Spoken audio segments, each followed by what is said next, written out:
वेदों से प्राप्त जीवन परिवर्तनकारी शिक्षाएं। यह एक गहन विषय है। वैदिक ग्रंथ कालातीत ज्ञान से भरपूर है, जो हमारे दृष्टिकोण और जीवन शैली को बदल सकते हैं। आज मैं अपने स्वयं के अनुभवों और वैदिक साहित्य से प्राप्त शिक्षाओं के बारे में चर्चा करूंगा, विशेष रूप से आत्म अनुशासन पर केंद्रित होकर। वेदों एवं अन्य ग्रंथों से मैंने जो महत्वपूर्ण शिक्षाएं प्राप्त की वे हैं: धर्म सर्वोपरि अपने कर्तव्यों को समझना और फल की आसक्ति के बिना उन्हें निभाना कर्म योग। आंतरिक शक्ति बनाम बाह्य चुनौतियां, जैसे भगवान श्री राम का सत्य के प्रति अडिग समर्पण अथवा प्रहलाद की प्रतिकूल परिस्थितियों में भी ईश्वर भक्ति। आत्म अनुशासन और एकाग्रता की शक्ति, मन ही मित्र है और मन ही शत्रु। आत्म संयम से वास्तविक स्वतंत्रता प्राप्त होती है। भौतिक संसार की नश्वरता, संपत्ति और पदों की क्षण भंगुरता को समझकर सच्ची शांति प्राप्त होती है। मौन और आत्मचिंतन की शक्ति, सच्चा ज्ञान बाहरी व्यस्तताओं से नहीं बल्कि गहन चिंतन से प्राप्त होता है। मेरी वैदिक ग्रंथों से प्राप्त सबसे परिवर्तनकारी शिक्षा आत्म अनुशासन की शक्ति रही है। भगवद गीता, पतंजलि योग सूत्र और उपनिषद बार बार इस पर बल देते हैं कि आत्मनियंत्रण से ही वास्तविक स्वतंत्रता मिलती है।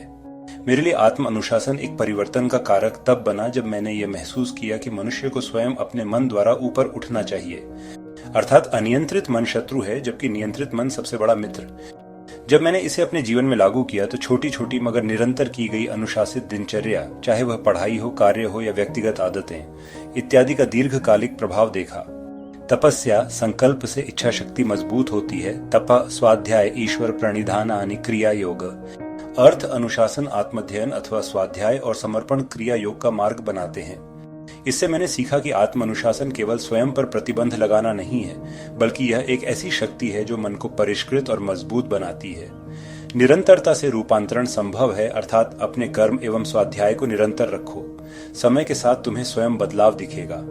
इसने मेरे दृष्टिकोण को बदल दिया। अनुशासन का अर्थ केवल लक्ष्य तक पहुंचना नहीं, बल्कि हर दिन अपनी सर्वोत्तम उपस्थिति देना है, भले ही तत्काल परिणाम न दिखें। मेरे जीवन में अनुशासन का प्रभाव, चाहे वह सुबह जल्दी उठना हो, निरंतर अध्ययन करना हो या ध्यान भटकाने वाली चीजों से बचना हो, ये सिद्धांत मेरे लिए अत्यंत लाभकारी रहे हैं।